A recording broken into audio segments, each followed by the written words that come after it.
Assalamualaikum warahmatullahi wabarakatuh. Perkenalkan, nama saya Yadi Saputra. Saya berasal dari instansi Dinas Pariwisata dan Kebudayaan Kabupaten Rokan Hulu. Di sini saya akan menceritakan pengalaman pembelajaran saya yang dilakukan secara sinkronus dan asinkronus. Tapi sebelum itu kita harus tahu dulu apa itu sinkronus dan asinkronus. Sinkronus adalah pembelajaran yang komunikasinya dilakukan secara langsung dan dapat saling berkomunikasi dengan tatap muka dan berbicara langsung dengan tutor menggunakan media seperti video call, Zoom meeting, chatting, dan lain-lain. Pembelajaran sinkronus berpedoman pada jadwal atau kerangka waktu pelajaran. Peserta didik dapat mengakses maupun membuka materi tugas dalam kurun waktu tertentu.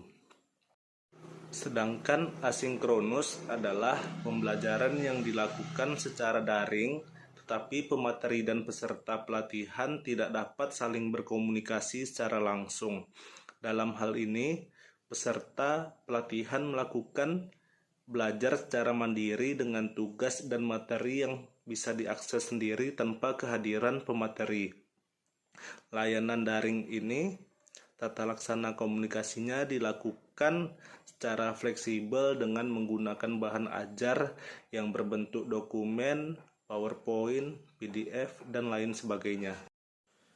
Kelebihan yang saya rasakan dalam pembelajaran secara sinkronus adalah: pertama, saya dapat mengajukan pertanyaan langsung kepada pemateri atau tutor. Yang kedua, keaktifan dalam pembelajaran bisa terlihat secara langsung. Yang ketiga, bisa mendapatkan materi pembelajaran yang lebih maksimal dari pemateri. Sedangkan kekurangan yang saya rasakan dalam pembelajaran secara sinkronus adalah: pertama, akses internet yang terkadang tidak stabil sehingga mengganggu proses pembelajaran. Yang kedua adalah waktu yang terbatas yang disediakan untuk belajar, maka menyebabkan terbatasnya jumlah pertanyaan karena waktu yang terbatas tersebut. Untuk pengalaman belajar yang dilakukan secara asinkronus, kelebihan yang saya rasakan adalah: pertama, memungkinkan setiap orang dimanapun dan kapanpun untuk belajar. Kemudian yang kedua, peserta didik dapat belajar sesuai karakteristik dirinya sendiri karena bersifat individual. Kemudian yang ketiga, peserta dapat mengakses informasi yang diberikan dari berbagai sumber, baik di dalam maupun di luar lingkungan belajar. Kemudian mendorong peserta untuk lebih aktif dan mandiri dalam belajar. Dan terakhir, isi dari media belajar dapat diperbaharui dengan mudah. Sedangkan kekurangan yang saya rasakan dalam metode pembelajaran asinkronus adalah: keberhasilan pembelajaran tergantung pada kemandirian dan motivasi peserta didik. Kemudian, akses jaringan untuk melakukan review materi juga menjadi kendala.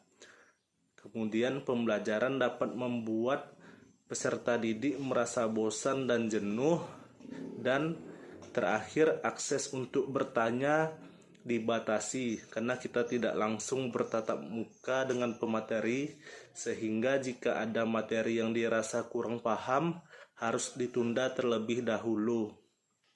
Sekian ringkasan dari saya, lebih dan kurang saya mohon maaf. Assalamualaikum warahmatullahi wabarakatuh dan terima kasih.